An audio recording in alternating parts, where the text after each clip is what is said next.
Forex trading নিয়ে কথা বলা যাক। চলুন একদম গোড়া থেকে সহজ করে জেনে নি বিষয়টা। ফরেক্স কিন্তু বিশ্বের সবচেয়ে বড় আর সবচেয়ে সক্রিয় অর্থনৈতিক বাজার, আর এটা ২৪ ঘন্টায় খোলা থাকে। কিন্তু প্রশ্ন হলো, এই বিশাল বাজারটা ঠিক কিভাবে কাজ করে? চলুন একটু গভীরে যাই।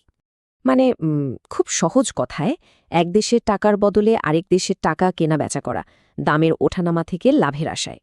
শুরু করার আগে তিনটা জিনিস মাথায় রাখতেই হবে: কারেন্সি পেয়ার, পেপ আর স্প্রেড।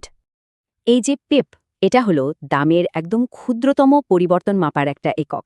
লাভ লোকসান হিসেব হয় এটা দিয়েই। আর স্প্রেড হলো কেনার দাম আর বেচার দামের মধ্যে যে পার্থক্যটা থাকে, এটাই বলতে পারেন ট্রেডিংয়ের খরচ। আচ্ছা, তাহলে ট্রেড করার জন্য সেরা সময় কোনটা?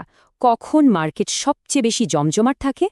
ফরেক্স মার্কেট সপ্তাহে 5 দিনে 24 ঘন্টা খোলা, কারণ পৃথিবীর কোথাও না কোথাও বাজারটা চালু থাকে। পুরো ট্রেডিং জগৎটা মূলত 4টা বড় সেশনে ভাগ করা, যেমন সিডনি, টোকিও, লন্ডন আর নিউ ইয়র্ক। মজাটা হয় যখন দুটো সেশন একসাথে চলে। এই সময়টাকে বলে ওভারল্যাপ, আর তখনই ট্রেডিং হয় সবচেয়ে বেশি। বিশেষ করে লন্ডন আর নিউ ইয়র্ক সেশনের ওভারল্যাপটা খেয়াল রাখতে হবে। মার্কেটের বেশিরভাগ ট্রেড কিন্তু এই সময়েই হয়। এখন কথা হলো, ট্রেডাররা কেনাবেচার সিদ্ধান্তটা নেন কিভাবে? এর জন্য মূলত দুটা পদ্ধতি আছে। ফান্ডামেন্টাল অ্যানালিসিস খোঁজে কেন দাম বাড়ছে বা কমছে, আর টেকনিক্যাল অ্যানালিসিস চার্ট দেখে বোঝার চেষ্টা করে কিভাবে দামটা বদলাতে পারে। দেখুন, ট্রেডিং মানেই কিন্তু ঝুঁকি, তবে সেটা হতে হবে হিসেব করা ঝুঁকি। লাভটা বড় করা আর ক্ষতিটাকে ছোট রাখা। লিভারেজ জিনিসটা বেশ মজার। অল্প টাকা দিয়ে বড় ট্রেড করার সুযোগ দেয়, তবে এটা একটা দুইধারী তলোয়ারের মতো। ঠিক এ কারণেই ঝুঁকি সামলানোর জন্য একটা পরিষ্কার পরিকল্পনা থাকাটা জরুরি, খুবই জরুরি।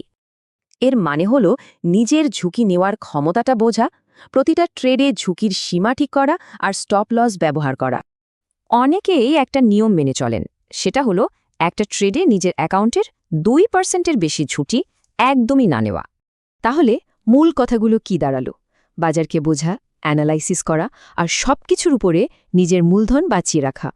সবশেষে একটা প্রশ্ন ভাবার জন্য: সফল হতে কোনটা বেশি দরকারি, সেরা অ্যানালাইসিস নাকি কঠিন শৃঙ্খলা?